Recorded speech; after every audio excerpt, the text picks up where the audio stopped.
Welcome to module 3 let's start writing.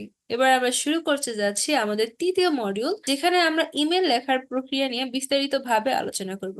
অনেকেই মনে করেন যে ইমেল লেখা অতি অতি একটি সহজ কাজ, কিন্তু আসলে এটি এতটা সহজ নয়। এখানে অবশ্যই কিছু কৌশল মেনে ইমেলটা লিখতে হবে, স্পেসিফিক্যালি আপনি যদি প্রফেশনাল ইমেলটা লিখে থাকেন।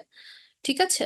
সো সেক্ষেত্রে আমাদের যেসব কৌশল মেনে চলতে হবে, তার মধ্যে একটি হলো unit organize your thoughts before writing, যার মানে হচ্ছে আপনি যা যে বার্তাটি দিতে যাচ্ছেন বা যা বলতে চাচ্ছেন, সেগুলোকে আপনাকে অবশ্যই ইমেলটি লিখার আগে সাজিয়ে নিতে হবে।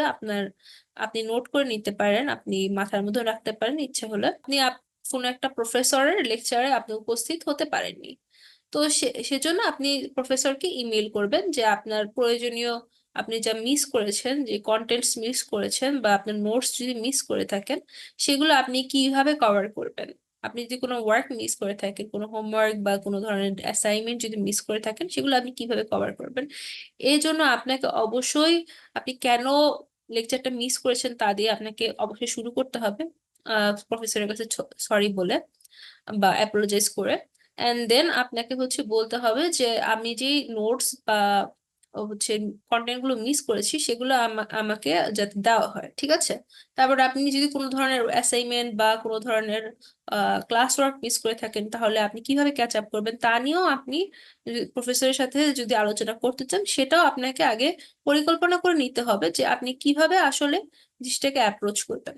ইমেল লেখার ক্ষেত্রে স্পষ্টতা বজায় রাখাটা অতি জরুরি, কারণ আপনি যার কাছে পাঠাবেন, একাডেমিক ইমেল হোক বা হচ্ছে আপনার জবের ইমেল হোক, ঠিক আছে, তার বুঝতে হলে ইমেলটাকে অবশ্যই স্পষ্ট হতে হবে। সে আসলে ঘাটিয়ে দেখতে যাবে না আসলে ইমেলটাতে কি লেখা আছে। এক্ষেত্রে একটা উপায় হলো মাল্টিপল প্যারাগ্রাফস ইউজ করা। ঠিক আছে? যেমন এই ইমেলটাতে আমি এখানে একটা ইমেলের যে এক্সাম্পল দিয়েছি, এখানে আমি আমার প্রফেসরের কাছে আমি অ্যাপোলোজাইজ করছি যে হচ্ছে আমি অ্যাসাইনমেন্ট 2টা ঠিক মতো টাইমে দিতে পারিনি।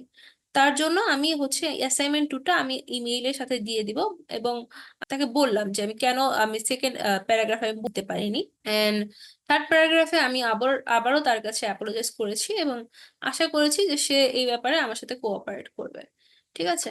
সো প্যারাগ্রাফ দিয়ে আপনি কিন্তু এই বিভিন্ন বিষয়গুলো, আপনার যদি মাল্টিপল ব্যাপারে কথা বলা দরকার হয়, তাহলে সেগুলো এই মাল্টিপল প্যারাগ্রাফ ইউজ করে আপনি স্পষ্টভাবে ইমেলে উল্লেখ করতে পারেন।